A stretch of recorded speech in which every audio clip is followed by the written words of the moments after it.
ঘনিয়ে আসছে মুসলিম উম্মাহর সবচেয়ে বড় ধর্মীয় উৎসব পবিত্র ঈদ উল ফিতর। নারীর টানে প্রিয়জনদের সঙ্গে ঈদের আনন্দ ভাগাভাগি করতে বাড়ি যেতে প্রস্তুত লাখো মানুষ। কিন্তু এবারের ঈদ উল ফিতর উপলক্ষে সরকার নির্ধারিত ছুটি কতদিন, এ নিয়ে বিস্তারিত জানাচ্ছেন শিহাব ইসলাম।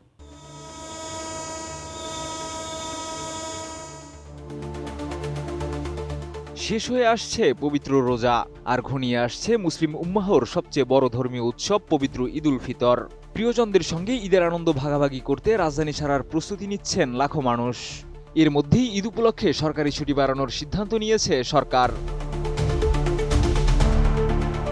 পবিত্র ঈদ উল ফিতর উপলক্ষে পূর্বঘোষিত ছুটির সঙ্গে আরও একদিন ছুটি যোগ করার সিদ্ধান্ত নিয়েছে সরকার। নতুন সিদ্ধান্ত অনুযায়ী 18 মার্চও সরকারি ছুটি থাকবে। বৃহস্পতিবার সচিবালয়ে প্রধানমন্ত্রী তারেক রহমানের সভাপতিত্বে অনুষ্ঠিত মন্ত্রিসভার বৈঠকে এ সংক্রান্ত প্রস্তাব উত্থাপন করা হলে তা অনুমোদন দেওয়া হয়। নোভা এলইডি টিভি, ঝকঝকে ছবি, নিখুঁত শব্দ, 5 বছরের ওয়ারেন্টি। নোভা মানে সঠিক মান, নিশ্চিত সেবা। তবে এর আগে জনপ্রশাসন মন্ত্রণালয় সম্ভাব্য ঈদের তারিখ ধরে 5 দিনের ছুটি নির্ধারণ করেছিল। চাঁদ দেখা সাপেক্ষে আগামী 21 মার্চ পবিত্র ঈদ উল ফিতর উদযাপিত হতে পারে এমন সম্ভাবনা ধরে 19 থেকে 23 মার্চ পর্যন্ত ছুটি নির্ধারণ করা হয়েছিল। এর মধ্যে 21 মার্চ ঈদের দিন সাধারণ ছুটি, পাশাপাশি ঈদের আগে 19 ও 20 মার্চ এবং ঈদের পর 22 ও 23 মার্চ নির্বাহী আদেশে ছুটি নির্ধারিত ছিল। এর আগে 17 মার্চ পবিত্র শবে কদর উপলক্ষে সরকারি ছুটি রয়েছে।